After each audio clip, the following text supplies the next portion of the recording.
Why don't you like to be called Clay anymore? No, Clay was not my name. Clay was a white man's name. It was a slave name. And I'm no longer Clay. I'm no longer a slave. So now I'm Muhammad Ali. Before Muhammad Ali said, "I am the greatest," there was another great man by the name of Cassius Clay. And he won fights too. Fights to the death though. Yeah, dude was different. He was a wealthy white man who fought as hard as anyone could possibly fight to end slavery, to the point that he was willing to put somebody in the ground to stand on what he believed in. So naturally, slave owners tried to kill him. A lot. But he survived all of it. And most of the time, they didn't. This is the story of the original Cassius Clay, one of the greatest abolitionists and one of the baddest white men of all time. Cassius Marcellus Clay was born rich, white, and Southern. His family was very wealthy and they owned many slaves. Exactly the type of dude you'd expect to be pro-slavery, right? Nah. After witnessing slavery firsthand and studying ideas on enlightenment, Clay said that slavery was pure evil and it was destroying America. You see, while most abolitionists just wrote about slavery, Cassius Clay was willing to get in the field. And this presented a major problem for slave owners. Because at that time, Cassius Clay was one of the greatest duelers in American history. I'm talking Michael Jordan GOAT status. He fought multiple duels over slavery, and he had one hell of a winning record. When it came to settling grievances, Cassius Clay was a man of his era, and his era was the era of the duel. This made him especially dangerous, since he had a reputation for issuing challenges over just about anything, from personal insults to trivial arguments. A colleague once said, Clay would fight the wind did it blow from the south side when he wanted it to blow from the north. Many of these challenges led to nothing, but many led to actual duels. While there's no way to know today how many people Clay really took out, rumors and stories of the era credit him with killing more people in duels than anyone else in America. Eventually, nobody wanted the one-on-one, so they tried to assassinate him. The key word there being tried. During a political debate in 1843, a hired hitman named Sam Brown shot Clay in the chest at close range. Clay took the bullet and continued to pull out his knife and tackle Sam Brown to the ground. Then he proceeded to cut off his nose, ears, and one of his eyes. I told you, this dude was different. Brown's friend had to throw him over a 7-foot fence to get him away from Clay. And miraculously, he would survive. Despite being the one who shot first, Sam Brown would have Cassius Clay indicted for willfully maiming another person. Sam Brown appeared as a witness during the trial, but Brown's testimony actually helped Clay.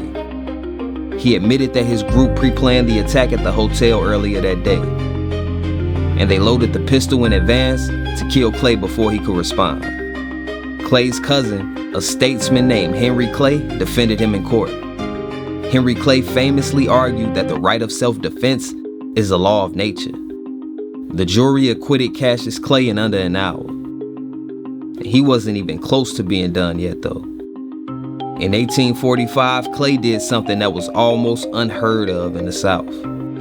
He freed all enslaved people owned by his family. This cost his family around $40,000, which is actually closer to $2 million in today's money.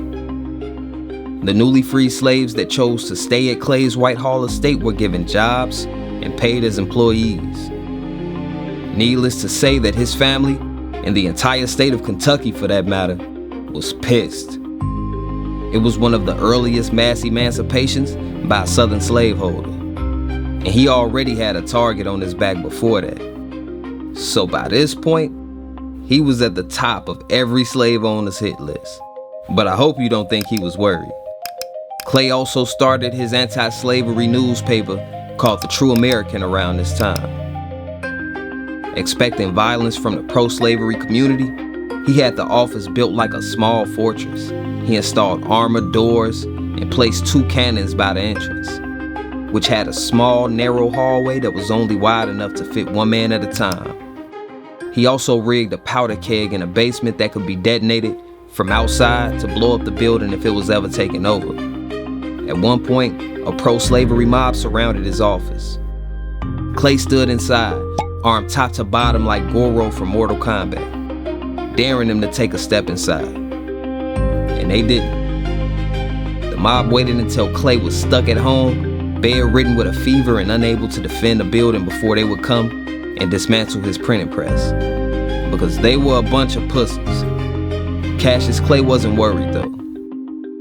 He continued to edit the paper from Kentucky while having it printed in the free state of Cincinnati and shipped back across the border for distribution. Then came the second assassination attempt. In 1849, while he was campaigning to end slavery, Clay was attacked by a pro-slavery mob. He was beaten, clubbed, and stabbed in the chest, puncturing one of his lungs. As he was losing consciousness, Clay managed to snatch his knife back from one of his attackers, cutting his own finger to the bone in the process.